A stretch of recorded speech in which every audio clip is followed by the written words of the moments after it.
Halo Campaign Evolved is the next project coming out of Halo Studios. It is the ultimate Halo CE campaign remake. It is coming to Xbox, PC, and for the first time, PlayStation. It'll be arriving next year. To talk more about it, we've got Dan, Max, and Greg from the development team. Guys, let's get into this. Why is this the right game for right now? We did this work on Halo Anniversary. I felt like there were certain things that were left unsaid. There were certain things that we weren't able to achieve at that time. There were certain things we weren't able to do. It's a great time to revisit Combat Evolved for new players, for established Halo players, and maybe even for old friends playing on different hardware today, to allow them to play together and enjoy the franchise together again. Going back to the Halo ring again for the first time. For the first time is really important, and for them to be surprised by new content and feel like excited again about exploring the ring world. For new players, this is the right time for you to jump in. Think of this as your introduction into this huge franchise we've been building for the past 25 years.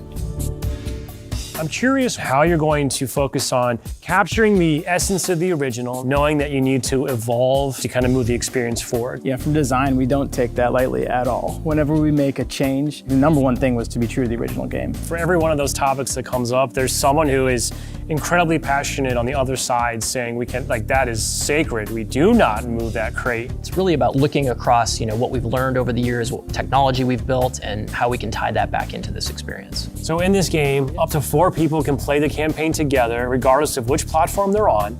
And then we're kicking it old school. We can play 2-player co-op on consoles, on the couch together, just like we did back in the original.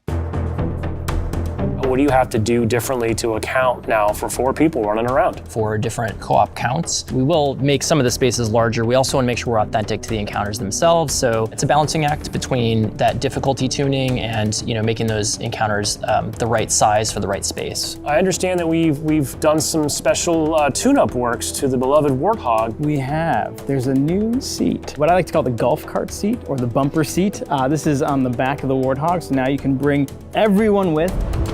Mind if I join you? Let's talk a little bit about one of my favorite aspects of the Halo franchise. What is a skull? What's cool about it? What does it do? A skull is a gameplay modifier, generally mean-spirited. It makes the game more challenging for the player. The combination, the pairing of these different skulls and how that's going to create that new gameplay experience. Huge amount of replay options for folks. I love the replayability that skulls bring to a campaign. There's almost endless variety. We have dozens of skulls this time. The most that we've ever had in a Halo game. Are you a lasso guy? I think you yourself told me that you don't think anyone would ever be able to complete this game with legendary all skulls on. I don't think so. I mean, there's a lot. And so if you can do a true legendary all skulls on run, let us know. Because I'd love to see it. I think, that'd be really hard. If there's one thing that this community has shown us is do not underestimate them, and they will find a way. So Halo's always been known for its sandbox. How has this evolved? We made sure that anything we included isn't going to drastically change the way the game plays, to change the sandbox in a drastic way, but there's some really fun kind of additions, and that's across enemies, weapons, vehicles, things that in the original CE you weren't able to do before that you now can. You finally killed the elite with the sword. That weapon hits the floor and you can pick that up and just kind of really take it to the enemy. It's great. The sound design.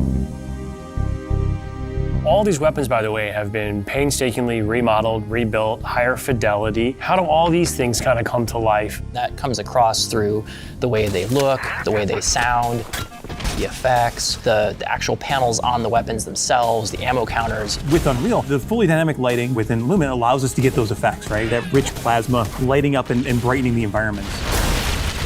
Of course, one of the hallmark elements of Halo CE is what becomes kind of a three-way battle with the introduction of the Flood.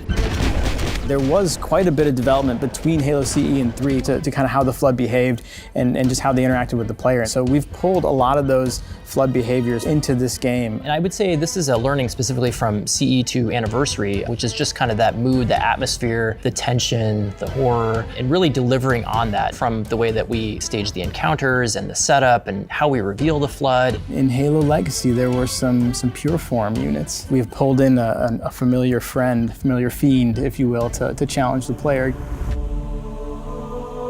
Talk to me just a little bit about how we're approaching the narrative aspects to bring it up to the same level as the rest of this game.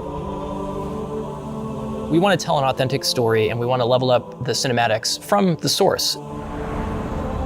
As we were building this out, we didn't just kind of put a new coat of paint over the original cinematics, right? We ended up revisiting exactly how they were blocked out, how they were sequenced, how they were put together, and we've done that across the board. We have access to original source assets, original source code, and access to the original storyboards. We are remastering, remixing the music to go along with these cinematics. We also had the core principal cast come in and re-record all the lines. How much firepower would you need to crack one of the engine shields? This really provides a degree of fidelity that we weren't able to do for Halo Anniversary. Now would be a very good time to leave. I'm super excited that this game will include 3 brand new bonus missions. Tell me a little bit about that. It was really important that we preserve the original story as it is. So these missions specifically are meant to be a prequel, a setup for, the main course. These new missions are going to offer some new opportunities for character interactions, maybe between, Chief and Johnson. We've got some new mechanics, maybe some new AI behaviors, things that haven't been done before in Halo CE. I think we're just getting started.